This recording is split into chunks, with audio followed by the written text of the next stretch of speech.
message fault exceptions, then 00 is reserved, then SVC handler, that is nothing but service voice caller handler, then the debug monitor, then pend SVC, and systic tick handler means that is the system tick clock handler, and this is and then from onwards the configurable interrupt starts there. So you can see this. Uh,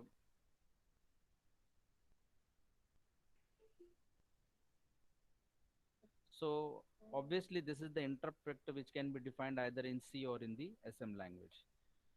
Then the stack and heap. So we have already seen what is stack and what is heap. The stack and heap can be defined in either C language or with a linker file or the assembly language. For example, in C, we can see that the stack base is given as some address is given there. So that is nothing but the stack start address. Then stack size, that is nothing but the length of the stack. Then the heap base will be that heap starts the address, and heap size, that is the heap length. So you can see that this stack start address, then length of the stack. First two initially is about the stack, and then second two will be of the heap, that is heap start address and heap length. Then we can see that externally unsigned integers are given integer image, that is ARM library stack limit, and external unsigned integer image will be given by ARM library stack heap limit. So this is how stack and heap can be defined in either C or in the assembly language. Then accessing peripherals in C. Now, when peripherals are connected, we need to access them. So it is also possible to define the sizes and the base address of the stack and heap in C language using defined derivative as illustrated. So you can see that accessing the peripherals in C is first point is define the base address for the peripherals. You remember one thing here is that the programming is not going to come in the exam. This programming is to make you understand how the things are, how the program is written in the assembly or C language. As the programs are not included in the in your syllabus, but we should know how these things are correlated with each other, how these things work out to be, and henceforth I am taking this programs syntax in these slides. So accessing the peripherals in C is defining the base address for the peripherals. That is how it can be like VGA base, then UART base, timer base, GPIO base, 7 segment base, and NVIC interrupt enable. So this is how the base address for the peripherals can be accessed. Now there are two things here is that one is writing the value to the peripheral register, and second reading the value from the peripheral register. So the unsigned integer timer base that store a value to the peripheral, that is writing, and then reading the value from the peripheral, that is I is equal to unsigned integer, then GPIO base read the value from the peripheral. So for storing the value you're using the timer base, and for reading the value you're using GPIO base. So these two things should be noted. In Cortex M3 it is also very easy to define the base address of the peripheral language, that is C language, which is already listed in the example. We are using derivative define in order to define the addresses of all the 6 peripherals connected to our system on chip. And once the address of the peripheral is defined, it can be written to and read from the C language. So first thing is like defining the address of the peripheral, and once it is defined, then we can write as well as read using C language. Cortex M3 is very much comfortable with both C language as well as assembly language, and we're using the derivative define in order to define the addresses of all the 6 peripherals that is connected to the system on chip. Now there are two things which here we have to understand is first is the calling a C function from the assembly language, and second is calling assembly from the C language. So once you understand that how C is defined in assembly, how a C function is called in the assembly, or assembly is called in the C, then it becomes easier because a system on chip programmer normally uses the mixing of both C function as well as assembly function. So if you're going to understand how C is called in assembly or assembly is called in C, it becomes easier to program, because a lot of time mixing of these languages are quite beneficial or quite easier, especially for system on chip programmers. Now, the ARM procedure call, a standard, defines a way to work with both C and assembly in the same program. So that is what I'm saying. If C and ARM both are to be used together, then it will be quite beneficial. When a C function is called from an assembly, so from an assembly, a C function is called. The following areas are important. See, when calling a C from assembly, we are studying the first concept. Calling C from assembly. Following points or following areas are very important. First one is the resistors R0, R1, R2, R3 and R12 and the link resistor could be changed. Hence, you need to save them to stack before calling a function. So these values can be changed. That's why it should be saved in the stack before calling a function. The value of the stack pointer should be aligned to a double word address boundary. So obviously the value of the stack pointer is defined by the data type by double word. Then input parameters have to be stored in the correct registers. For example, resistor R0 to R3 can be used for passing four parameters, and the return value is usually stored in R0.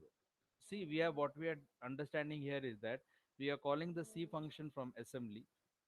Second, we will be calling the assembly from the C function. In the first case, when we are calling the C function from the assembly, at that time, following things have to be taken into consideration. The first is the registers from R0 to R3, then your R12 and your link register, which is R14. That could be changed. Therefore, you need to save them in the stack before calling a function. Then the value of the stack pointer should have a data type of double word, and the input parameters to be stored should be stored in the correct registers. An example, R0 to R3 can be used for passing four values. There is R0, R1, R2 and R3, and the return value is normally stored in R0.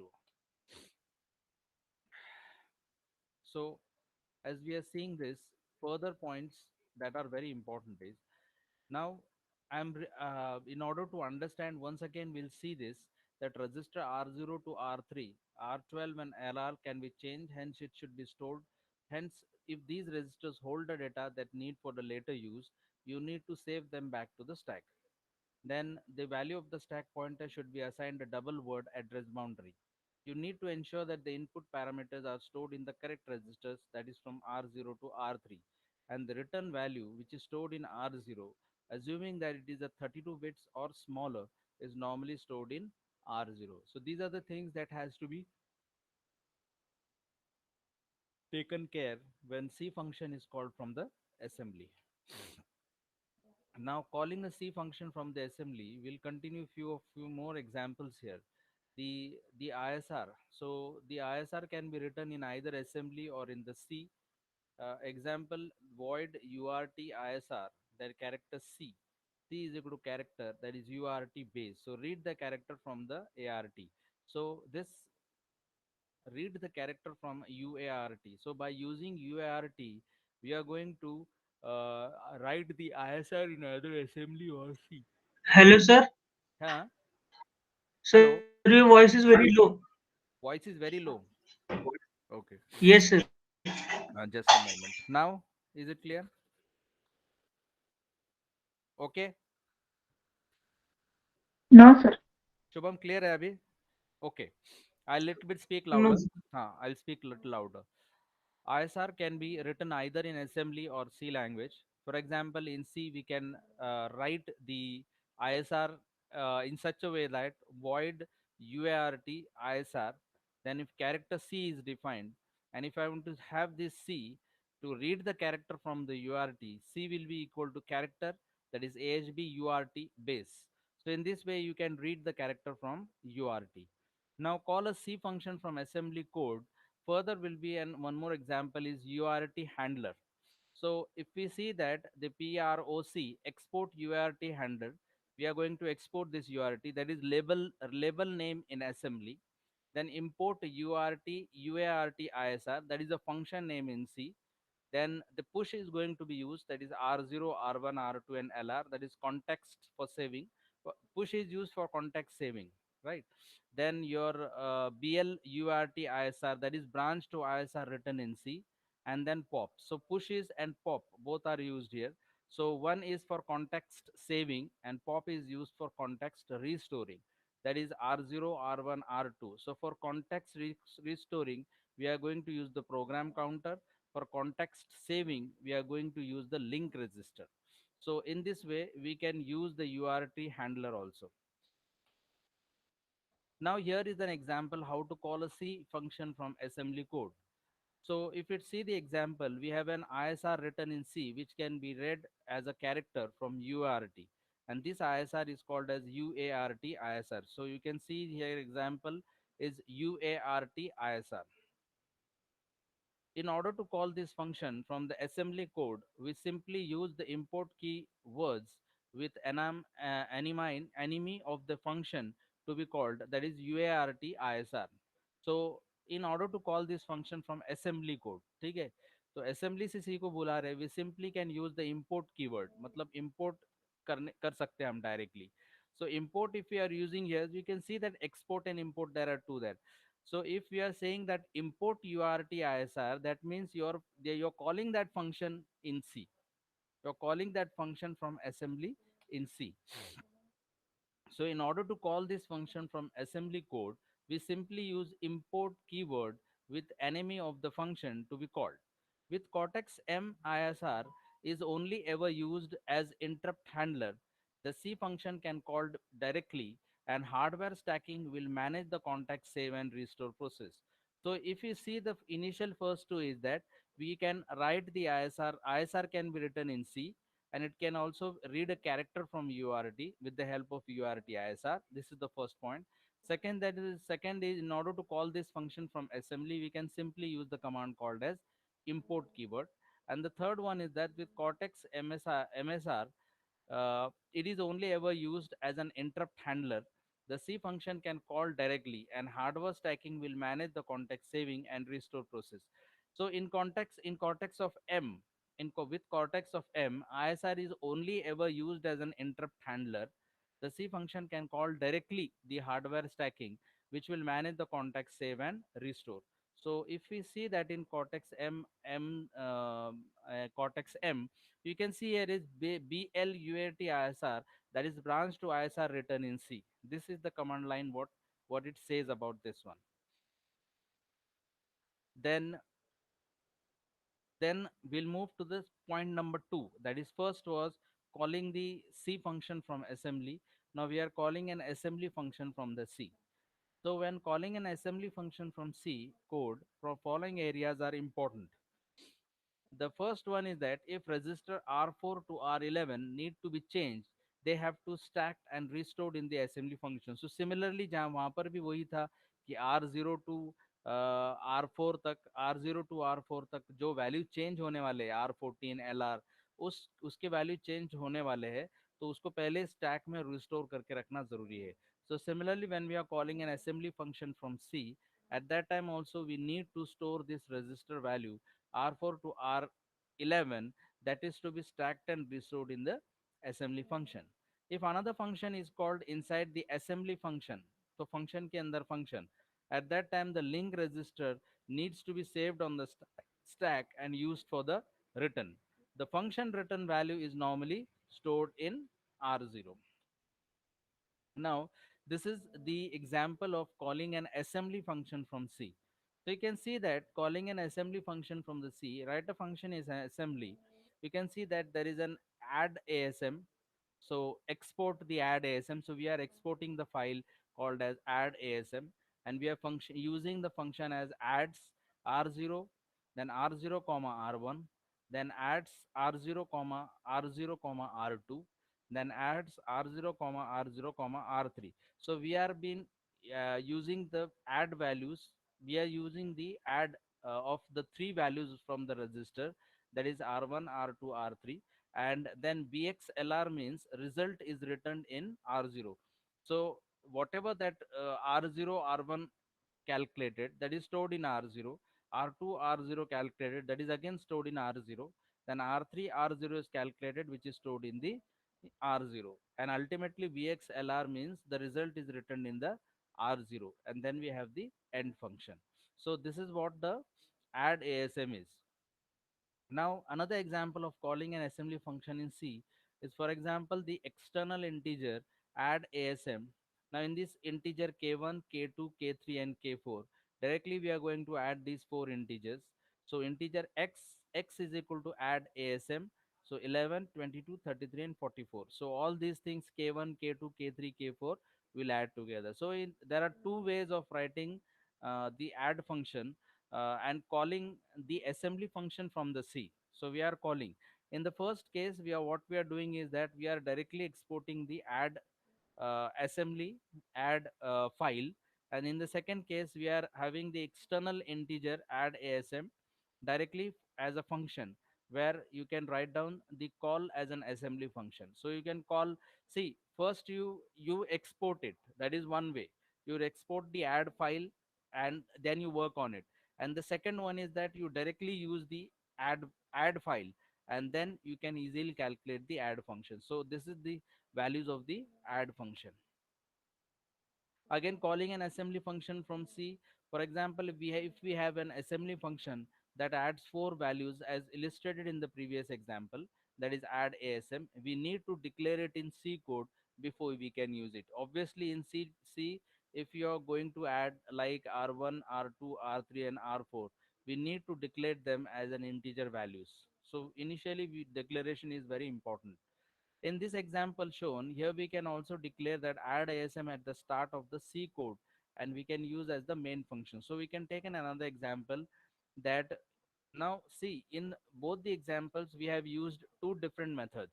Now if we can combine them together, we can also use them. Like the embedded assembler allows the developer to write assembly function inside and C. So C के अंदर assembly function को लिखने के लिए सी के अंदर assembly function को आप लिख रहे हो, inside C you are writing the embedded assembler. So how it is going to be like, C ASM integer add ASM, so integer k1, k2, k3, k4, then adds r0, r0, r1, add r02, r2, adds r0, r3, and then we restore the value in R0. And the second is void main. So in we are writing the assembly function in C, inside the C. So now void main integer x, where x is equal to add ASM 11, 22, 33, 44, that is calling the assembly function inside the C. So ये ऊपर वाला जो है वो हम C के अंदर लिख रहे हैं, राइट, और बाद में उसको हम assembly function को C से बुला रहे हैं, call assembly function. Some more points is that when we develop the software applications, there may be cases when there is need to embed the assembly code in the same program file as the C code. So obviously there are a number of occasions when we need to embed the assembly code into the C code. This feature is available in ARM Cortex M3 programmers using embedded assembler. So अगर embedded assembler आप use कर रहे हो, तो you can embed the assembly code inside the C code. This is very simple logic that ARM Cortex M3 supports both of them using inside each other. The latter allows the developer to write the assembly function inside C. So inside the C also you can write down the assembly function. For example, we can say that my add e function that adds four parameters could be written as shown below. We have seen that. So you can see that my add e is 1, 2, 3, 4. So you can add these four integers together.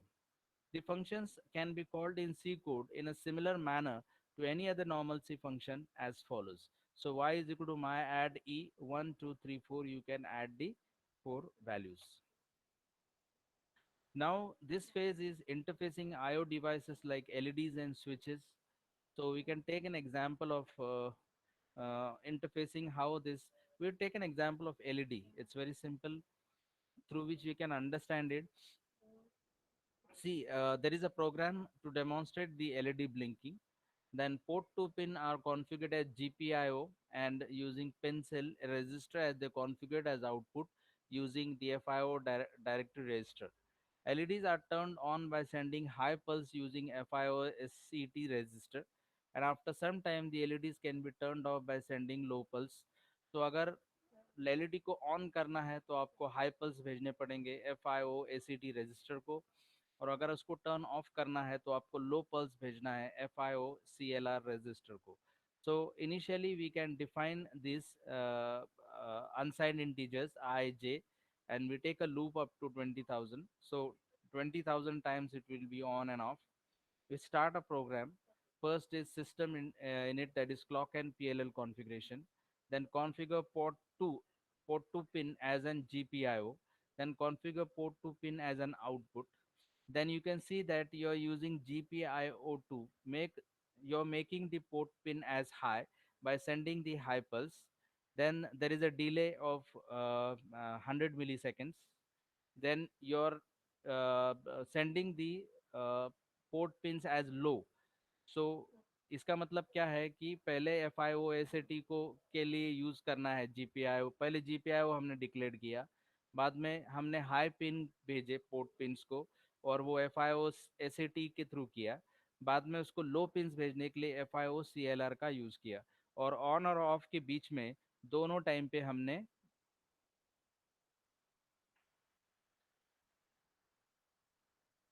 दोनों time पे हमने उसको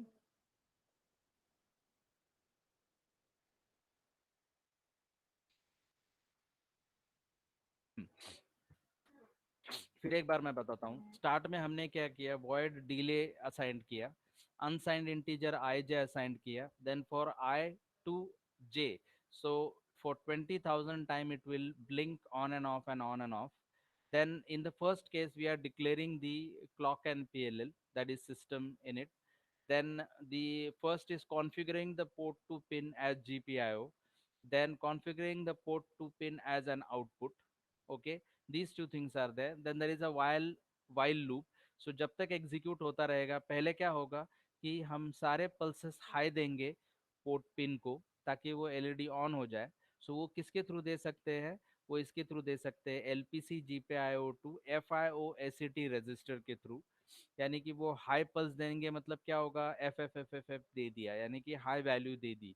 तो ये जैसी high value दे देगा तो आपका एलईडी ऑन हो जाएगा. फिर बाद में ऑन होने के बाद उसको हम डिले दे रहे कुछ सेकंड्स का, कुछ डिले दे रहे हंड्रेड्स का, और उसके बाद में हमने वापस F I O C L R के थ्रू उस पोर्ट को लो पिंस भेजे, यानी कि 0 into 0 0 0 0 0, and then there is again a delay of 100 millisecond. सो कैसे होगा, पहले ऑन होगा, फिर डिले होगा, फिर ऑन होगा, फिर डिले होगा, फिर डिले होगा, फिर ऑफ होगा, फिर डिले, फिर on off delay on off, in this way, on delay of delay on delay of delay. In this way it can interface can be done so that LEDs can be on and off. Like switches can be also with an example same. If you want to make it on, you have to send it high pulse. So switch can be operated as on, and if you want to close it, switch can be operated as off. So by using the FIO ACT register, you're turning on the LED, and by using FIO CLR, you're turning the LED off. Now, with the same example, we can also do it by the other way. There is a second approach. Now, how the second approach is that the FIOPN register is used for both setting and clearing the port pins. That is, writing logic 1 to set the port pin and writing 0 to clear the port pin. So, again, the first loop will be same. In the second loop, you can see that instead of using the GPIO, यहाँ पर देखो क्या किया use किया था, यहाँ पर GPIO2 use किया था, है ना. सो फर्स्ट वाले केस में हमने कॉन्फ़िगर किया GPIO को. Again in the second port two हमने फिर से एक बार उसको कॉन्फ़िगर किया. बाद में आगे देखो इसके आगे क्या लिखा है, सॉरी, हाँ, दी FIO ACT. अब FIO ACT की जगह पर आ गया FIO pin, that is making all the port pins high. बराबर. अब सेकंड केस में F I O C L R है, तो F I O C L R की जगह F I O pin use हुआ है. तो वहां पर हमने दो चीजें यूज की। एक था FIO ACT और दूसरा था FIO CLR। तो FIO ACT के थ्रू हमने पोर्ट पिंस को हाई किया ताकि एलईडी ऑन हो जाए, और FIO CLR के का इस्तेमाल करके हमने पोर्ट पिंस को लो किया। But in the second case we are using FIO pin for making it high, and again we are using FIO pin for making it low also. So same pin का इस्तेमाल कर कर same pin को हम high as well as low कर सकते हैं। That is the most important thing. Now these are some of the embedded libraries. So you can see that using explore the embedded libraries. In the above tutorial, we just discussed how to configure ports for GPIO for blinking the LEDs. Once you know that GPIO configurations, you can directly use the explore embedded libraries to play around with LEDs. एक बार हमने उसको GPIO का इस्तेमाल करना सीख लिया, उसके बाद आप एलईडी के साथ खेल सकते हो। जब चाहे तब ऑन करना, जब जिस जिस तरीके से ऑन ऑफ करना उस तरह से आप कर सकते हो। तो वो एम्बेडेड लाइब्रेरीज का इस्तेमाल करके आप डायरेक्टली कर सकते हो। तो ये फॉलोइंग जो कोड है वो कोड इसलिए लिखा है क्योंकि ये एम्बेडेड लाइब्रेरीज का इस्तेमाल कर कर आप डायरेक्टली उसके साथ खेल सकते हो, यानी कि एलईडीज को ऑन ऑफ वगैरह इजीली कर सकते हैं। तो you can see that there is an defined library. उसमें लाइब्रेरी डिफाइन नहीं किया था हमने, इसमें हमने लाइब्रेरी डिफाइन किया है। सो इसका मतलब यह है कि include the delay dot h, then include GPIO dot h, then define the LED port 2 2.0, and then we started an example. So in this case what happened, in these two cases we haven't used the libraries, but in this case we are going to use libraries. And once you use the libraries, then GPIO functions can be defined as configure pin for GPIO and then configure a pin as an output. So देखो यहाँ पर GPIO को define किया गया और उसके बाद में फिर आपके configure the pin as an output. Now in while case में यहाँ पे GPIO को पिन राइट किया, मतलब सारे पोर्ट्स हाई हो गए, बाद में डिले दिया, बाद में GPIO पिन राइट किया, ऑल द पिन्स को लो दिया और फिर डिले किया। तो डायरेक्टली हमने कैसे यूज किया है, डायरेक्टली हम उस फंक्शंस को यूज कर रहे हैं क्योंकि वो फंक्शंस ऊपर डिफाइंड किया है लाइब्रेरी में। So this is an example of using the embedded libraries to write down directly the syntaxes. Then this is also the example of embedded libraries. I'll revise all these things. See, in this way you're going to test to the test console and URT. So test में का पहला T को move किया, बाद में E को move किया, देख रहे होंगे आप, मूव S, बाद में S को मूव किया और बाद में T को मूव किया और उसके बाद में कॉन्फ़िगर किया टाइमिंग को।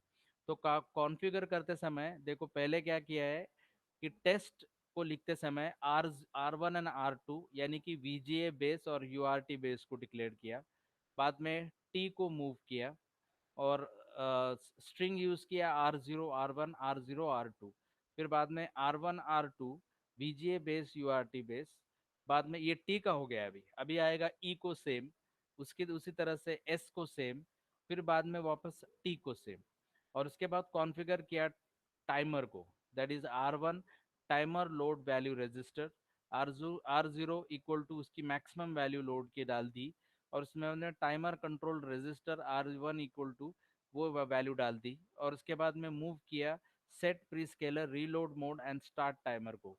So it's in this way what we are going to do is that using the embedded libraries we are also going to write the program for storing this, moving this TEST values and test the console with the help of URT.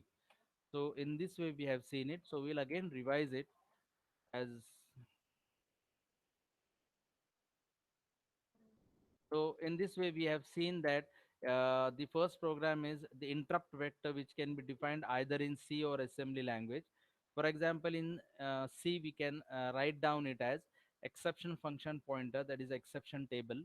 So first we are going to initialize the stack pointer, then we are going to initialize the program counter, then we are going to write NMI exception, hard fault exception, memory manage exception, bus fault exception, usage fault exception. Then we are going to have the reserved value, then SVC handler, that is a service call handler, debug monitor. Then again we are going to have some reserved value, then pend SVC, that is a service call, and system tick handler यानी कि system time clock. And in this way you can write the interrupt vector that can be defined in C or assembly language. In the second case, we have defined stack and heap. That is in either C or in the assembly language. So you can see that there is a set stack and heap parameter. So first is that we are declaring the stack start address.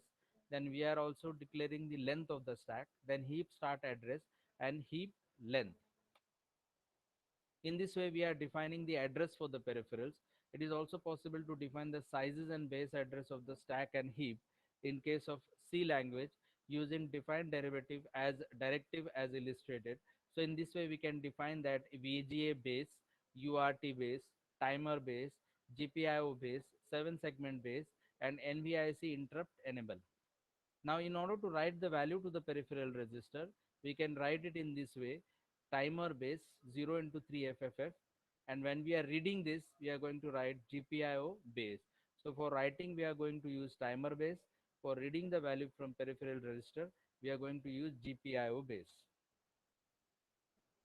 In Cortex M3, it is very easy to define the base address of the peripheral C language, and we are using the derivative define in order to define the addresses of all the 6 peripherals connected to system on chip. Once the address of the peripheral is defined, it can be written to read the C. So C function को call करना है from assembly. There are some rules which has to be followed. First one is that R0 to R3, R12 and link register can be changed. Hence, we need to save them into stack before calling the function. Second, the value of the stack pointer should have a double address boundary. Then input parameter that can be stored in the correct registers, that is for example R0 to R3, can be used for passing 4 parameters. Then the return value is usually stored in R0. Then the ISR can be written in either assembly or C language. That is void URT ISR. Character C is defined as character. Then C is equal to character UART base, that is reading a character from the UART. Then call a C function from assembly code. Example is exporting UART handler, that is label name in assembly. Import UART ISR, function name in C. Push, we are going for context saving. Then uh, branch to ISR written in C is used BLUART ISR. Then pop is used with the program counter. Push is used with the link register. And when pop is used for with the program counter, we can use for context restoring. So we have seen that IRs are written in the C and can read a character from UART. This ISR is called as UART ISR. And in assembly language, from if you are going to call the function from assembly code, we can simply use the import keyword. So because of that thing, you can import the file. With Cortex M, ISR is only ever used as an interrupt handler. The C function can called directly in hardware stacking will manage the context save and restore the process. When calling an assembly function from C, following areas have to be taken into consideration. So R4 to R11 need to be changed. They have to be stacked and restored in the assembly function. If another function is called inside an assembly function, LR register need to be stay on the stack, and that is useful for return. The function return value is normally stored in R0. So we can take an example of add. So we can write down in two ways. The first is export the add ASM. We have a function add s r0 r01, then add r02, then add 3, add r0 r3, and then the result is returned in r0. Similarly, when we call another example of adding, so add asm integer k1 k2 k3 k4. So we are going to call that function as add asm, call assembly function, so that will add 11 to 33 and 44. Then another example, if we have an assembly function that add force value, we can now declare it in the C code before we using it. So now if in this example we can say that we can declare the add ASM at the start of C code, and we can use in the main section. So this example shows like that. So the earlier two examples are combined together, and how they can be written, you can see this. That is r ASM integer add ASM k1 k2 k3 k4, then add r0 r1 r2 r0 r2, add r0 r3, and then void main integer x is equal to add asm 11 12 33 and 44. So that is calling the assembly function. When developing software applications, there are many cases when there is need to embed the assembly code in the same program file as the C code. This feature is available for ARM Cortex M3. The later will be like this. It's a simple thing that both C and assembly can be used together. For example, we can use an add e function that add four parameter which can be written as shown in below. So this is the interfacing of LED. So we have seen that how this interfacing can be done. So by sending high pulses with the help of FIOS ST and sending low pulses using FIO CLR. And this is the second example where the high pulses as well as low pulses can be sent by using FIO pin. Now this is the example of the library. By declaring the library, you can send the port to high and you can send the low pulses to port. And this is also one of the example of the embedded libraries, how you can write down each and every character in the program. So yes, have you understood it? Hello.